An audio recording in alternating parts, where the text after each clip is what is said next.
Sir నమస్తే. నమస్కారం అండి.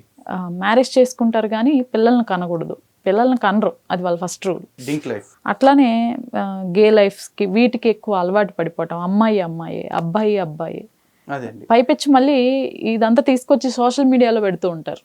సనాతన ధర్మం ఫస్ట్ నుంచి ప్రతిదీ కూడా ప్రొడక్టివ్ థాట్స్ తోటే వెళ్తుంది, ప్రోగ్రెసివ్ అండ్ ప్రొడక్టివ్ థాట్స్ తోటి. ఇప్పుడు ఈ గే లైఫ్ కావచ్చు, లేకపోతే డింక్ లైఫ్ కావచ్చు, లేకపోతే LGBTQ plus IA plus plus అనేది అయితే ఉందో వీటిలో ఏది కూడా ప్రొడక్టివ్ కాదు, కంప్లీట్గా అన్ప్రొడక్టివ్. కారణం ఏంటి అంటే వీళ్ళు ఏ ఒక్క సంబంధం చేత కూడా సంతానోత్పత్తి అనేది అవకాశం లేదు. సనాతన ధర్మం వివాహాన్ని లేకపోతే స్త్రీ పురుష కలయికకి ఇచ్చిన పవిత్రమైన బాధ్యత ఏమిటి అంటే సంతానోత్పత్తి, చక్కటి కుటుంబాన్ని నిర్మాణం చేయటం. అంటే వ్యక్తి బాగుంటే కుటుంబం బాగుంటుంది, కుటుంబం బాగుంటే సమాజం బాగుంటుంది, సమాజం బాగుంటే దేశం బాగుంటుంది, దేశం బాగుంటే యావత్ ప్రపంచము బాగుంటుంది. అంటే అంత ప్రపంచం బాగుండాలంటే ఆ మార్పు వ్యక్తి నుంచి స్టార్ట్ అవ్వాలని చెప్పేసి చెప్తారు. కాబట్టి సనాతన ధర్మం ప్రతి దానిలో కూడా ఈ స్టేజెస్ పెట్టింది. ఈరోజు మనిషి జీవితంలో కూడా చూసుకుంటే బ్రహ్మచర్యము, గృహస్థాశ్రమము, వానప్రస్థము, ఆ తర్వాత సన్యాసాశ్రమం అని చెప్పేసి చెప్పారు. బ్రహ్మచారి బాధ్యత ఏమిటి? తను చదువుకుంటూ ఉండాలి. చదువు ఎక్కడ చదువుకోవాలి? భిక్షాటన చేసుకుంటూ 5 గృహస్థుల ఇళ్లలో ఆ వచ్చిన ఆహారం తీసుకుంటూ చదవాలి. రాజు కొడుకైనా భిక్షాటన చేసుకుంటూనే చదవాలి. నేను రాజు కొడుకుని కాబట్టి లాడ్డమ్మ ముగుళ్ళ కూర్చుంటాను, నాకు అన్ని తెచ్చిపెట్టినట్టు జరగదు. పూర్వకాలం రాజుల కొడుకులు కూడా భిక్షాటన చేయాలి, వేటలకు వెళ్ళాలి, అన్నీ చేయాల్సిందే. ఎందుకంటే లోక జ్ఞానం కూడా కలగాలి వాళ్ళకి. డౌన్ టు ఎర్త్ ఉండటం అనేది చిన్నప్పటి నుంచి అలవాటు పడాలి. అంటే సమాజం అనేది ఇంటర్ డిపెండెంట్ అనేది చూపించాలనుకున్నారు. మరి గృహస్థ బాధ్యత ఏంటి? ఇటు బ్రహ్మచారులను ఆదరించాలి, అటు సన్యాసాశ్రమం తీసుకుని ఎవరైతే అన్నీ విడిచిపెట్టేసి సమాజాన్ని చైతన్యపరచడం కోసం తిరుగుతూ ఉంటారో అటువంటి వాళ్ళకి పూజిస్తూ వాళ్ళకి కావాల్సిన ఏర్పాట్లు కూడా చేస్తూ ఆదరిస్తూ ఉండాలి. ఇది గృహస్థ బాధ్యత. ఈ గృహస్థు సక్రమంగా అన్ని సంస్కారాలు ఎప్పుడు వస్తాయి వాడికి? వాడు బ్రహ్మచారిగా ఉన్నప్పుడు ఇవన్నీ నేర్చుకుంటేనే వాడు ఇంకో బ్రహ్మచారిని ఆదరించగలుగుతాడు, ఈ బ్రహ్మచారి గృహస్థిగా మారగలుగుతాడు. మరి ఈ బ్రహ్మచారికి, గృహస్థికి, వానప్రస్థలో ఉన్న వాళ్ళకి మంచిని బోధించేది ఎవరు అంటే సన్యాసాశ్రమంలో ఉన్నవారు. ఈ 3 అనుభవించి ఆ స్టేజ్కి వెళ్ళాడు కాబట్టి తన అనుభవాల్ని పంచుతూ ఇదిగో సమాజం బాగుండాలంటే ఏం చేయాలి అనేది ఆ సన్యాసి చెప్తూ ఉంటాడు. ఇలా అందరికీ అన్ని ధర్మాలు ఏర్పాటు చేశారు.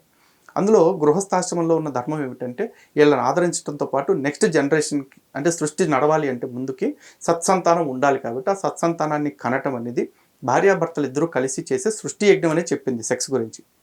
అంతేగాని సెక్స్ అంటే వెచ్చలుడిగా పందుల్లాగా పొరలేసి కులికేసి తిరిగేసి లెగటం కాదు. ఈ రోజున సనాతన ధర్మం ఎంత కాంప్లికేటెడ్గా కనిపిస్తుందో అంత ఉదాత్తమైన కాన్సెప్ట్స్ ఉంటాయండి. ప్రతి వ్యక్తికి కూడా అరిషడ్ వర్గాలని చెప్తారు. అంటే 6 రకాల శత్రువులు ఉంటాయి. 6 రకాల శత్రువుల్ని మనం జయించాలి అంటే విడిచిపెట్టేయాలి. వాటిలో ఏంటి?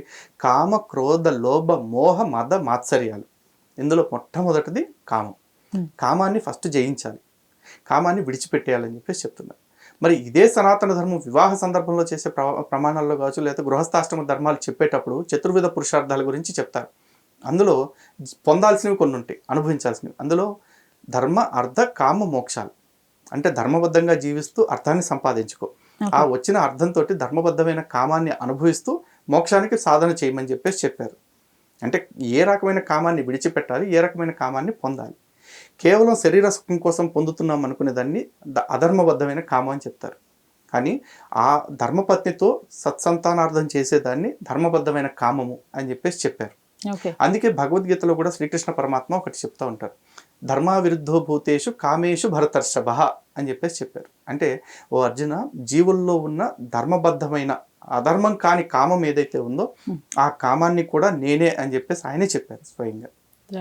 అంటే సనాతన ధర్మంలో స్త్రీ పురుష కలయిక అనేది ఉత్తమ సంతానం కోసం చెప్పారు. మరి సంతానంతో సంబంధం లేకుండా వీళ్ళు కేవలం శరీర సుఖాల కోసం చేసుకునే దానికైతే కనుక దానికి ఏం పేరు పెట్టాలో తెలియదు.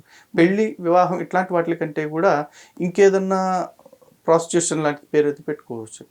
ప్రాస్టిట్యూషన్ నేను అవమానించను వాళ్ళు, ఎందుకంటే కడుపు కోసం గత్యంతరం లేక దేహాన్ని నమ్ముకుంటారు. వీళ్ళు అది కూడా కాదు, కొవ్వెక్కి చేసుకుంటున్న పని. మరి దానికి మనం ఏం చేస్తామండి? బహుశా ఇట్లాంటి అన్ప్రొడక్టివ్ థింగ్స్ అన్ని అలవాటు అయినాయి కాబట్టి ఈ డింక్ లైఫ్తో పాటు ఆ డాంకీ లైఫ్ కూడా అలవాటు అయిపోయినట్టుంది. అంటే జంతువులతో చేయటం, లేకపోతే చిన్నపిల్లలతో చేయటం, మగోళ్ళు ఆడోళ్ళు చేసుకుని సాఫ్ట్ ఇవన్నీ కూడా ఇదంతటినీ కూడా వీళ్ళు చేసుకుంటున్నారు కాబట్టి వీళ్ళకి నచ్చింది కాబట్టి సమర్థించుకునే క్రమంలో ఏమంటారంటే వాట్స్ రాంగ్ అని చెప్పేసి అంటారు. మీ కర్మ మీరు పోతానంటే మిమ్మల్ని ఎవడో ఉట్టి కట్టుకుని లాగేది లేదు, బలవంతంగా కూర్చోపెట్టేది లేదు. మీకు అదే నచ్చిందంటే అట్లాగే సావండి. ఇది కలిధర్మం. యుగం అంతమైపోవటం అనేది. చాలామంది యుగాంతం అంటే ప్రళయాలతోటి, తుఫానులతోటి, భూకంపాలతోటి అనుకుంటారు. కాదండి, ఇలా కూడా ఒక రకం, ఇది కూడా ఒక మార్గం. సంతానం ఆగిపోయి రాబోయే తరాలన్నీ లేకుండా పోతాయి. ఈరోజు ఇదంతా కూడా వాస్తవమే చెప్పాలంటే ఇంటర్నేషనల్ కుట్రలో ఇది కూడా ఒక భాగం. ఎందుకంటే భారతదేశం ఈరోజు సుమారు 40 కోట్ల మంది యువతతో ప్రపంచంలో ఏ దేశంలోనూ లేనంత యువత భారతదేశంలో ఉంది.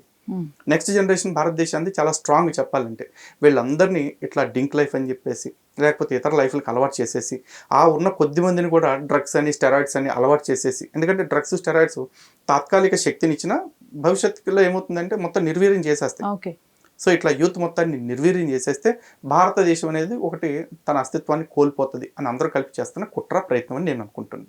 అయితే లలిత్ కుమార్ గారి పైన ఒక ఆరోపణ, ముఖ్యంగా లలిత్ కుమార్ గారు ఒక ఇద్దరు పాస్టర్ని టార్గెట్ చేస్తూ వీడియోలు చేస్తున్నారు, వాళ్ళే ఆయన టార్గెట్ అనేది ప్రధాన ఆరోపణ. దీనిపైన ఏమంటారు? లేదండి, ఇది ఖచ్చితంగా అబద్ధమే. ఎందుకంటే నేను ఇద్దరు పాస్టర్లను టార్గెట్ చేశాను అంటున్నారు. కాదు, నేను ప్రతి పాస్టర్ని టార్గెట్ చేశాను. పాస్టర్ని కాదు, క్రిస్టియానిటీ మొత్తాన్ని టార్గెట్ చేశాను.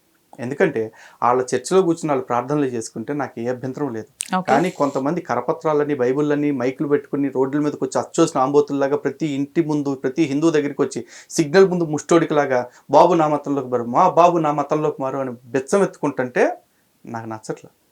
ఆ బెచ్చం ఎత్తుకునే క్రమంలో మా దేవుడే నిజమైన దేవుడు, మీరు పూజించేది అబద్ధపు దేవుళ్ళు, మీరు పూజించేది రాళ్ళనే సైతాన్ని అంటూ నా దేవుళ్ళని అవమానిస్తుంటే నేను వాళ్ళని టార్గెట్ చేస్తాను.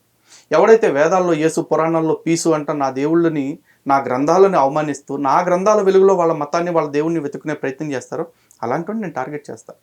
ఎవడైతే భారతదేశంలో మూఢనమ్మకాలు ఉంటే, సనాతన ధర్మం అంటే మూఢనమ్మకాలు అంటే తప్పుడు ప్రచారాలు చేసి నా ధర్మం పట్ల విష ప్రచారం చేస్తారో అలాంటి ప్రతి ఒక్కరిని నేను టార్గెట్ చేస్తాను. అలాంటి ప్రతి ఒక్కడు నా టార్గెటే. వాళ్ళలో ఎవరిని వదిలిపెట్టేది లేదు. ఇంకొంతమంది ఉంటారు రోడ్డు మీద ఆ ఊర కుక్కల్లాగా బయలుదేరిపోయి నేను ప్రార్థన చేస్తాను, రోగాలు తగ్గిస్తాను, రొస్టులు తగ్గిస్తాను, నేను చేయట్టి టచ్ అంటే మీరు పడిపోతారు, అది ఇదని చెప్పేసి గాలి ఆశాలు వేస్తూ ఉంటారు. అలాంటి ప్రతి కుక్కని నేను టార్గెట్ చేస్తాను.